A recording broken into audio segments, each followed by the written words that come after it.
Täna me otsustasime rääkida Jeesusest, natsaretlasest. Püha kiri nimetab Jeesust väga erinevate nimedega.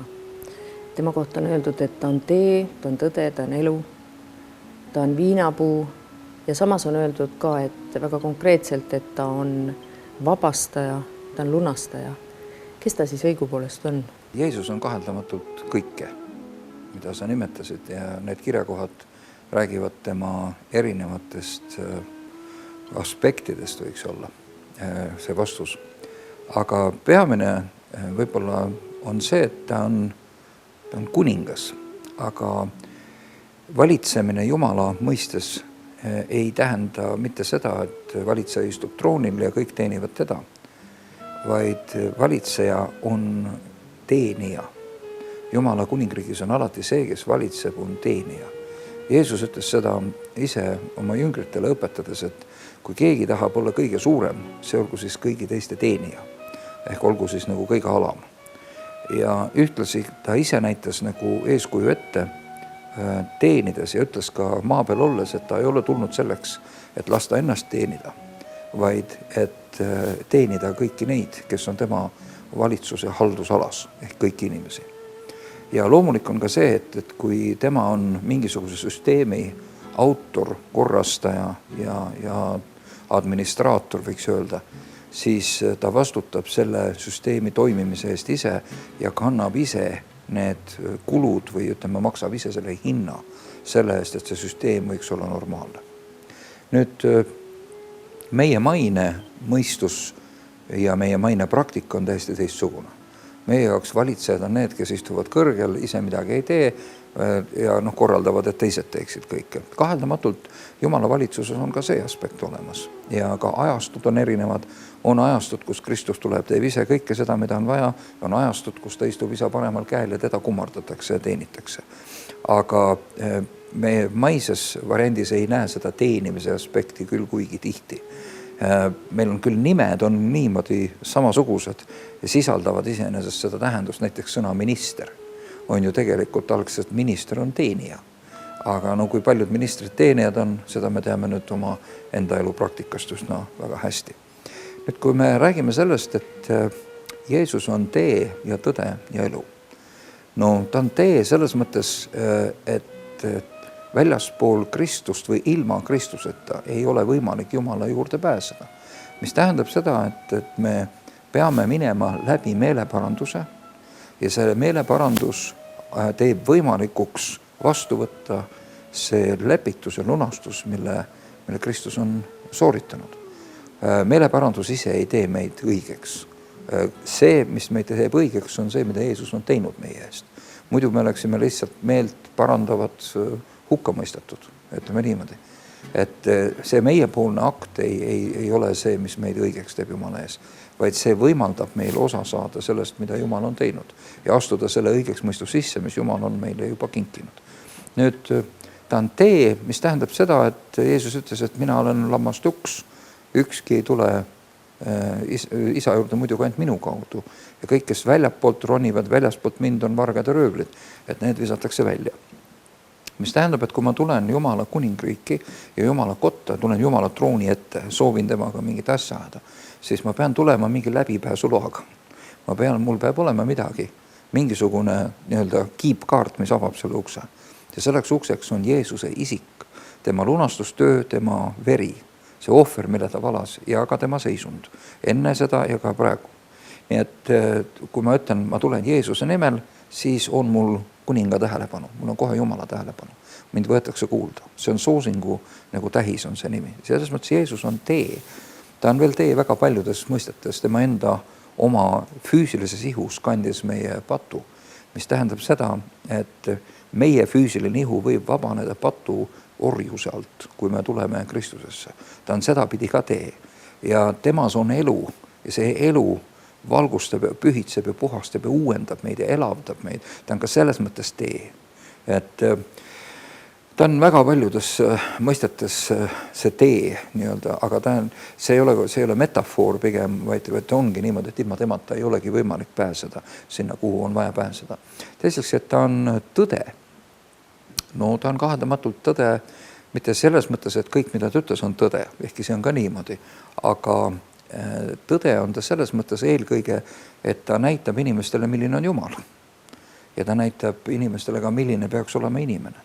Et kui te soovite teha Jumalat sellisena, nagu ta tegelikult on, siis teil tuleb vaadata Jeesust. Kui te soovite näha, kuidas inimene peaks tegelikult olema, siis tuleb vaadata Jeesust. Ta on tõde.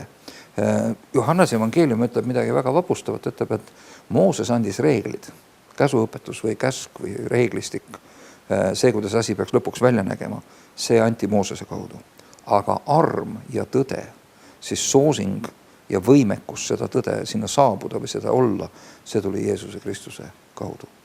Ja kui me räägime, et ta on elu, siis kaheldamatult Jumala sõna ütleb, et temas on elu.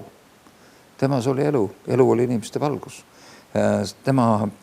Piibel ütleb tema kohta nii ilusasti, et nii nagu isal on elu iseenesest, nii on andnud ta ka pojale, et pojal on elu iseenesest. See tähendab, et teda ei ole vaja elavdada, temas on see, mis teeb elavaks kõik muu. Nüüd, kui me räägime sellest, et ta on vabastaja ja lunastaja, siis need on asjad, mis aetakse sageli sassi.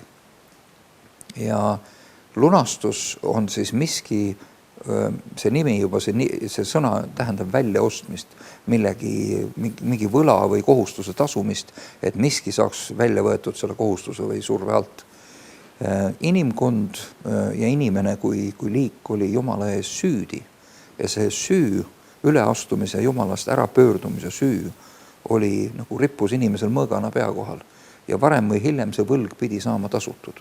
Nii et me olime nagu selle all kinni ja meil ei olnud võimalik Jumalaga mingit edasit üldse omadagi, seni kuni see küsimus ei olnud lahendatud. Nüüd Jeesus tuli ja tasus selle võla meie eest ja omaenda ehuga, omaenda verega, omaenda eluga ja see tähendab, et ta on lunastaja, ta lunastas meid. Ta kõrvaldas selle võlakirja või selle süü, mis oli meie vastu, mis pani meid, lukustas meid karistuse alla, ei võimaldanud meil üldse kuhugi edasi minna. Nüüd ta võttis selle needuse enese peale, seda tähendab, et on lunastaja. Ta vabastas meid selle alt. Nüüd meil on võimalik minna Jumala juurde, kuna karistus on täide viidud, kohus on mõistetud, süüalune ei ole põhjust enam kinni hoida kedagi. Nüüd, aga vabastaja tähendab, see on seotud millegi muuga, vabastaja tähendab, et ta on vabastanud meid endid kuradi võimu alt. Nii et lunastus on seotud Jumala kohtuga ja Jumalaga, õiguse mõistmisega Jumala ees, aga vabastus on seotud kuradiga ehk saatanaga. Et inimesed on päevalt kinni selles, et nad teevad vastu tahtmist neid asju, mida nad tegelikult ei taha teha. Nad joovad ja varastavad ja valetavad ja teevad kõiki neid asju, mis on, nad teavad, et see on enese hävitus, see mõjub neile halvasti, aga nad ei suuda seda tegemata jätta. Ja nüüd see on nagu, nad on nagu vangid. Ja kiri ütleb, et võt see on nüüd see, mida Jumal tegi. Kolossa kiri räägib sellest, et Jumal on meid võtnud ära kuradi võimu alt ja asetanud meid ümber, nii kui istutanud meid oma armsa poja kuningriiki. Võt see on vabastus, et sa ei pea enam olema selline, nagu sa enne vihkasid, aga ikka olid. Et sa võib-olla vihkasid selline, milline sa olid, aga sa ei suutnud muutuda. Aga nüüd on see võimalus avatud, et sa võid selle alt välja tulla ja kui sa võtad Jeesuse, lubad oma ellu, lähed Jeesuse valitsuse alla, siis siin asetatakse ümber Jumala kuningriik ja sinule enam ei kehti see seadus, mis hoidis sind kurjuse all kinni, mis ei võimaldanudki sul Jumalaga osadusse astuda. Nii et see on midagi väga konkreetset. Mõlemad on väga konkreetsed. Lunastus on väga selge ja ka vabastus on väga selge. Need ei ole üks ja sama asi. Need on kaks täiesti erinevat asja. Nii et kui me räägime Jeesusest, siis me räägime kellestki, kes on tulnud ja teinud meie jaoks midagi niisugust, mida meie ise ei oleks iialgi olnud võimelised tegema. Me olime ennast tegelikult nii lootusetult nurka mänginud, et meid saigi vabastada ainult keegi, kes tuleb väljast. Vaat ori ei saa ise ennast vabastada, peab tulema keegi, kes ta kas välja ostab või välja nagu, vabastab teda väljapoolt. Et see kõik, mis peab toimuma, see peab ju toimuma seaduslikult. Ütleme, me võime täna mõelda võib-olla nii, et keegi meist tuleb näiteks ja röövib selle orja lihtsalt ära. Aga Jumala juures me peame mõistma, et tegemist oli ka õigusliku protseduuriga. Kui Aadam andis saatanale valitsuse, otsustades mitte kuuletuda Jumalale ja järgida saatanat, siis ta andis võimu enda üle ja kogu selle oma valitsuse ta andis saatanale üle. Saatan ütles seda Jeesusele, kui teda kiusas, et kõik see maailma kuningriidiga võim maailmale on antud minule. Ja mina võin omakorda nüüd anda sellele, kellele ma ise tahan. Ja Aadam andis talle selle. Et see üleandmine oli Aadama võimuses. Ta ei andnud endale sellest aru, et see juhtub, kui ta seda teeb. Ja Madu talle sellest muidugi ei rääkinud. Aga see ometigi juhtus ja see oli legaalne. Aadamal oli see õigus anda. Oli õigus kuuletuda või järgida, keda tahab. Samamoodi nüüd selle õiguse äravõtmine, ühesõnaga inimese vabastamine pidi ka toimuma nii-öelda juriidiliselt, täpselt by the book, nii-öelda täpselt reeglite korra kohaselt. Selle tõttu mingisugune jõuline sissetung Jumala poolt näiteks, et lihtsalt nii-öelda lüüa kuradil nii-öelda pinklikult öeldes lambid kinni ja röövida inimkond tagasi tema käest, et see oleks tähendanud kehtestatud seaduste rikkumist. Ja Jumal on õiglane kõigis, mida ta teeb. Ta ei saa niisugust asja teha. Ja sellepärast see, mida ta tegi, pidi olema täpselt seaduse ja õiguse kohane. Ja ka saatana eksimuseks saigi see, mis sai aluseks temalt võimu äravõtmiseks, oligi see, et ta mõistis hukka süütu inimese, kes ei olnud süüdi. Ta ei olnud midagi surmaväärset teinud. Ja ta laskis teda hävitada ilma selleta, et tal oleks olnud alust, ehk eesti keeles öeldes ta astus oma volitustest üle. Ja see sai aluseks sellest, et talt võeti see üldse see voli ära. Nii et me peame siin mõistma, et Jumal on õiglane ja täpne kõiges, mida ta teeb. Ja selle tõttu on meil tegemist nii lunastusega kui ka vabastusega ja selle tõttu on Jeesus ka tee ja ta on tõde ja ta on elu. Me sageli, kui me räägime Jeesust kui tõest, me hakkame mõtlema tema õpetuse tõestele lausungitele või sellele, kas ta on teoloogiliselt tõsi või kas ta on, ütleme, meile vaimulikult tõsi või mingisugustes muudes kategooriates. Ma usun, et see ei ole see peamine tõde. Et peamine tõde on see olemisviis, missugune ta oli. See jumalik olemus, mis temas on, mis on kättesaadav tema kaudu kõigile, kes temasse tulevad. See on tõde. Et see tõde on olemises, mitte niivõrd selles täpsuses, et kas see on täpselt nii või naa. Ma ei taha siin öelda, et doktriiniline või õpetuslik tõde ei oleks tähtis, see on tähtis. Sest kui me ütleme, et doktriin ei ole üldse oluline, siis varsti meil kaob see voolusäng ära, siis me ei saa enam öelda, et tegu on kristlusega või äkki siis on millegi muuga tegemas. Aafrikas on niisugused asjad juhtunud just, et segatakse ära nõidus ja kristlus ja esivanute kultus ja kõik asjad segatakse kokku, seda ei saa enam nimetada nagu kristluseks, see on mingisugune pettus. Et vaimsed asjad on väga oluline hoida väga selgena ja selles mõttes ka Jumala vabastus ja see, mida Jumal teeb ja mida ta on inimestele kinkinud, see ei segune millegi muuga.